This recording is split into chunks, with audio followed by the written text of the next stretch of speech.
Era muito comum falar dessa interdependência entre os Estados Unidos e a China, mas, claro, o que vimos foi que os Estados Unidos continuaram a enfraquecer em muitos indicadores, enquanto a China continuava a se fortalecer. E isso criou, eu diria, algumas suspeitas e medos mútuos. Quer dizer, sempre dizem que se você deve $100 a alguém, então você tem um problema. Se você lhes deve 1 milhão, então eles têm um problema. E acho que é para onde estamos indo agora. E de 2008 para 2009, obviamente a relação tornou-se mais instável com a crise financeira global, visto que o sistema financeiro liderado pelos Estados Unidos começou a ruir. Agora vemos os Estados Unidos mais preocupados com a ascensão da China. Eles falam em desvincular o arriscado escoramento francês, e tudo isso. Mas, é claro, os chineses também precisam responder de alguma forma. Como reduzir a dependência desse relacionamento? Processo de desamericanização da China nos últimos 7 ou 8 anos. Uma delas é a desamericanização do comércio, a desmarginização das finanças, a desamericanização da segurança, a desamericanização da ideologia, a democratização da alta tecnologia e a desmarginização da educação. Então, eu aluguei muitos bancos de dados para mostrar e comprovar minha observação e acho que,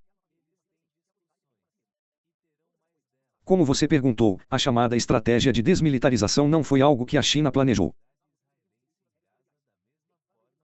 proativamente, mas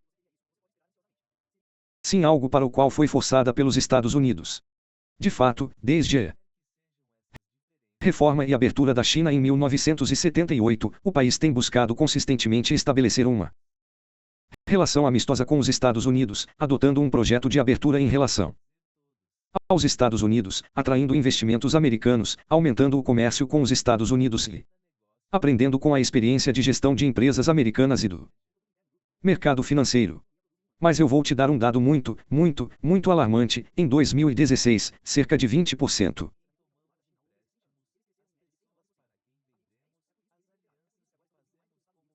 da economia chinesa dependia dos Estados Unidos. Sinceramente, admito que essa independência beneficiou a China no passado. Mas, no entanto, logo depois, durante sua primeira tentativa, o presidente Trump começou a implementar políticas para conter a China, lançando uma guerra comercial contra a China, detendo a Huawei, senhorita Manzo, e impondo sanções a milhares de empresas chinesas, incluindo a Huawei. E essa política de contenção fez com que a China se sentisse ameaçada, promovendo medidas de contenção e ajustes. Como destacou em um artigo publicado no New York Times em agosto de 2022, afirmei que o povo chinês despertou e já não tem os Estados Unidos em tão alta consideração, acreditando cada vez mais que depender dos Estados Unidos como no passado é perigoso. Dessa perspectiva, foram os Estados Unidos que forçaram a China a adotar a chamada estratégia de desamericanização. O povo chinês deveria agradecer a Trump, porque o presidente Trump foi como um excelente professor de educação política, ensinando os chineses a enxergarem através da hipocrisia americana e da crueldade da sociedade ou comunidade internacional e, mais importante, então, é isso que eu quero dizer com o propósito da chamada desmatização. Sim? Bem, eu acho importante que acadêmicos e políticos reconheçam que sempre haverá alguma competição entre as grandes potências e, bem, é importante ser honesto sobre isso porque assim é possível identificar onde é possível chegar a um consenso, onde se pode harmonizar interesses e cooperar, ao mesmo tempo que se reconhece que haverá competição. Então, como isso pode ser gerenciado e como pode ser mitigado? Especialmente os aspectos de soma zero mais difíceis dessa competição, e, idealmente, torná-la uma competição amigável em vez de militarizar disputas econômicas.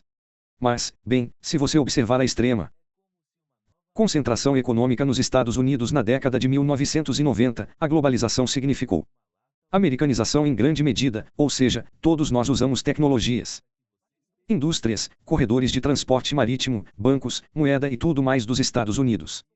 Então, à medida que a distribuição de poder muda, é bastante razoável supor que as relações também terão que mudar. Abre-se, assim, áreas de cooperação e competição. Então é toda essa desamericanização, eu acho que é o reconhecimento da realidade. Pelo que entendi, desde que a China propôs a iniciativa de cooperação com nações em âmbito global. O comércio bilateral total entre a China e a Rússia, a China e a Ásia Central, a China e os Estados Unidos, e a China e o Sudeste Asiático cresceu mais de 10% ao ano, enquanto a tendência geral entre a China e os Estados Unidos apresentou um declínio relativo na última década. Então, o que eu chamei de demarcação ou esses ajustes estruturais também levaram a que a China se tornasse menos dependente dos Estados Unidos em suas relações comerciais, como você mencionou agora. Por exemplo, vou dar-lhe alguns dados. Há 5 anos, o comércio bilateral entre a China e a Rússia era de pouco mais de 100 mil milhões de dólares americanos. Mas agora, 5 anos depois, atingiu 250 bilhões de dólares americanos e espera-se que ultrapasse 30 bilhões de dólares americanos nos próximos 5 anos. O comércio bilateral entre a China e a América Latina já ultrapassou os 500 bilhões de dólares americanos e provavelmente excederá o comércio total entre a China e os Estados Unidos nos próximos 5 anos, porque atualmente, neste ano, o comércio bilateral entre a China e os Estados Unidos está em torno de 500 bilhões de dólares americanos. Isso significa que, no futuro, ou seja, no cenário do comércio exterior da China, os Estados Unidos podem se tornar mais importantes do que a China nos próximos 5 anos, certo? Isso é, eu acho, uma diversificação. Portanto, na minha opinião, os Estados Unidos ainda serão um parceiro comercial muito importante para a China no futuro, mas sua importância está diminuindo. O resultado estratégico da descentralização do comércio na China é que a estrutura do comércio global chinês tornou-se mais equilibrada e segura. Essa é uma das principais razões pelas quais a estratégia da China contra a guerra comercial com os Estados Unidos neste ano, ou melhor, em 2025, foi tão bem sucedida. Agora, a China não teme os Estados Unidos na guerra comercial. Pelo contrário, como muitos meios de comunicação têm noticiado, os Estados Unidos já perderam a guerra comercial Estados Unidos-China de 2025. A principal razão é que a participação dos Estados Unidos no cenário comercial chinês está diminuindo. Como eu disse, em 2015 o comércio entre os Estados Unidos e a China representava cerca de 20% do total das exportações chinesas, mas agora representa apenas 9%. Por outro lado, o reequilíbrio da oferta de instrutores estrangeiros na China é benéfico para o desenvolvimento de países em todo o mundo. A China exportou mais produtos de alta qualidade e acessíveis para o mundo, alcançando a democratização dos bens, a democratização da produção e ajudando os países em desenvolvimento do sul global a se beneficiarem do desenvolvimento chinês. Como você sabe, é muito importante lembrar que, no passado, os países ocidentais, ou não, no passado, os países em desenvolvimento importavam muitos produtos ocidentais. Esses produtos eram de boa qualidade, mas muito caros. Mas agora a China lançou uma revolução de preços no comércio exterior. O país com sonoridade global pode comprar mais produtos chineses de alta qualidade pelos mesmos preços, obtendo assim mais benefícios. Então, essa é a principal razão pela qual eu sempre digo que a ascensão da China é benéfica para o mundo. Então, no passado, costumávamos pensar, guardamos na memória que os produtos fabricados na China não tinham uma qualidade muito boa e o preço era barato. Mas, recentemente, a produção chinesa tem se tornado cada vez mais de alta qualidade. Certo? Por exemplo, os carros elétricos, a produção de energia solar e produção de eletricidade em geral. Então, é por isso que eu acho que a China lançou agora uma revolução internacional de preços. Acredito que essa revolução internacional de preços seja benéfica para os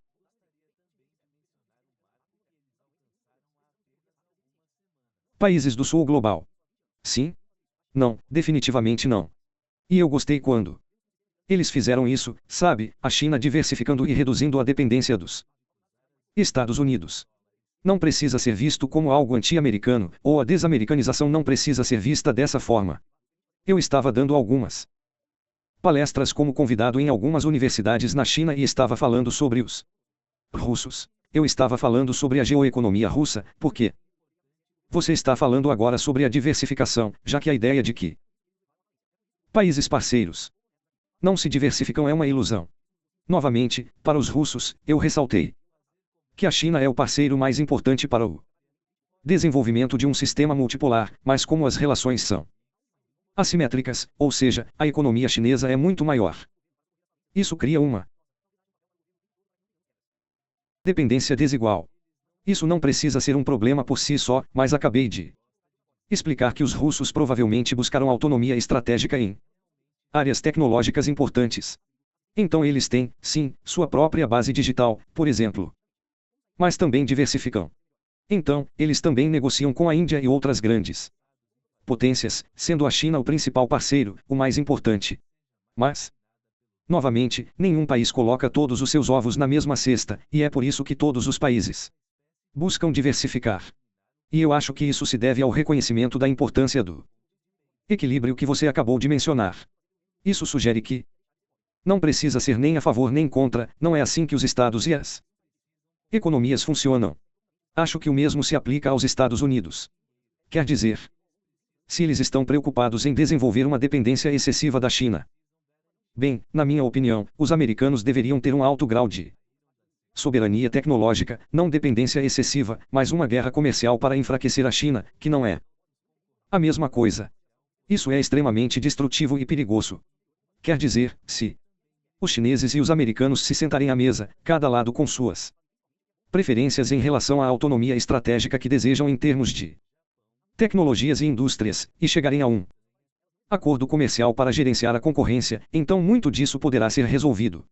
É simplesmente a ideia de que tudo tem que ser um jogo de soma zero o tempo todo. Acho que isso é um erro. Por muitos anos a China foi uma seguidora tecnológica, tentando alcançar os Estados Unidos. Mas agora que ela se tornou essencialmente uma concorrente dos Estados Unidos em termos de liderança tecnológica, como você mencionou. Atualmente, sob muitos pontos de vista, a produção de alta tecnologia da China está alcançando a produção de alta tecnologia dos Estados Unidos. E eu acho que isso é muito bom para a China. Nossa confiança se recuperou e aumentou muito rapidamente porque, nos últimos 7 anos, quando o presidente Trump lançou uma guerra de alta tecnologia contra a China para conter a empresa Huawei e muitas outras coisas, e eu acho que esta é uma competição de alta tecnologia muito grande que aconteceu nos últimos 7 anos. Mas, na minha opinião, os produtos de alta tecnologia não são exclusivos dos Estados Unidos. Os Estados Unidos não podem monopolizar a pesquisa, o desenvolvimento e a produção de todos os produtos de alta tecnologia. Ninguém pode lucrar excessivamente com um monopólio de alta tecnologia. Ninguém consegue usar alta tecnologia como arma para suprimir outros países, incluindo a China. Portanto, acredito que a competição no setor de alta tecnologia deva ser justa e baseada no mercado, como se trata de uma economia emergente. A China alcançou avanços tecnológicos em um número crescente de áreas graças ao aumento contínuo do investimento e da pesquisa em ambiente tecnológico. Isso é perfeitamente normal e é um sucesso absoluto, e eu Acho que a China não se envolveu em colonialismo de grande escala. Portanto, os Estados Unidos não têm motivos para acusar a China de ser, como você mencionou, hostil ou qualquer outra coisa. Algumas vozes que ouço em jornais ou na mídia americana afirmam que a China está roubando tecnologia americana. Acho que essa visão também é injusta, porque vou dar um exemplo histórico muito interessante. Todo mundo sabe que, historicamente, a fabricação de papel, a bússola e a pólvora foram inventadas na China há mais de 1000 anos, e posteriormente os Estados Unidos e os países ocidentais adotaram essas invenções, impulsionando a revolução tecnológica. A China não presume que os Estados Unidos tenham roubado a tecnologia chinesa na antiguidade. Certo? Da mesma forma, a China está agora inovando com base em produtos e tecnologias de ponta americanas já existentes, chegando a suprimir tecnologias existentes nos Estados Unidos, por exemplo, em infraestrutura ferroviária de alta velocidade, carros elétricos e energia solar, pois considera isso uma ação que beneficia a humanidade e promove o desenvolvimento da civilização humana. Bem, acredito que a atual competição de alta tecnologia entre a China e os Estados Unidos seja normal. Os cientistas chineses estão se adaptando a essa competição e os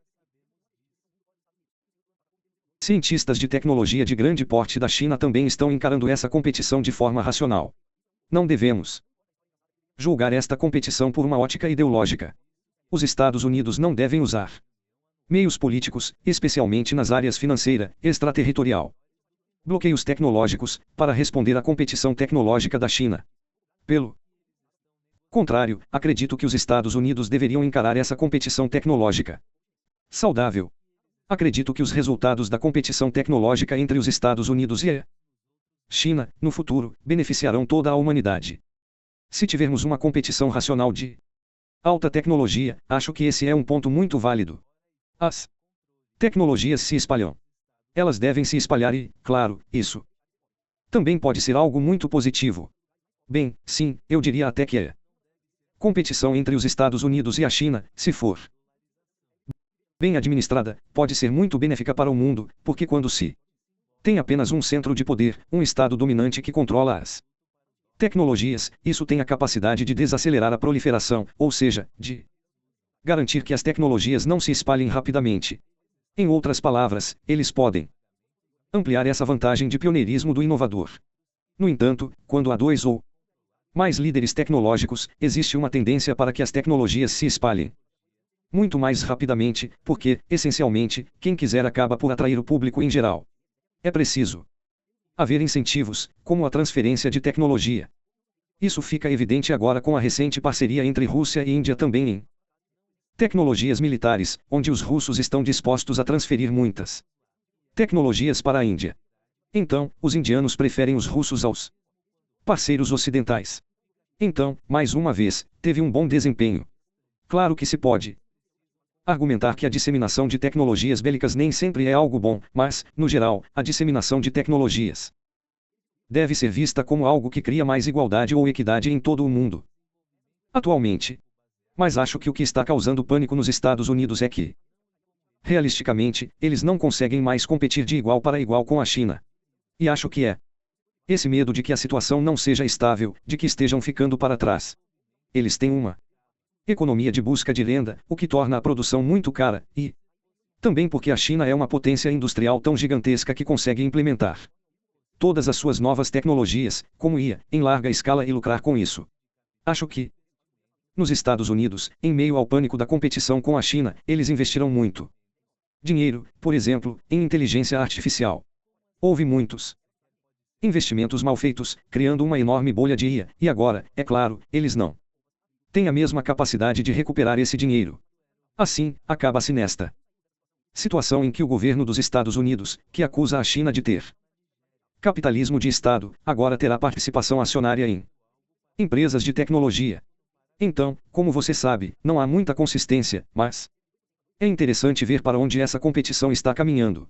Meu ponto é que isso pode ter vantagens e desvantagens. Então, compartilhe este vídeo com outras pessoas que possam estar interessadas ou preocupadas. É por isso que as fazemos. E, claro, se você puder ajudar a compensar os custos que incorremos, isso seria muito apreciado. Obrigado.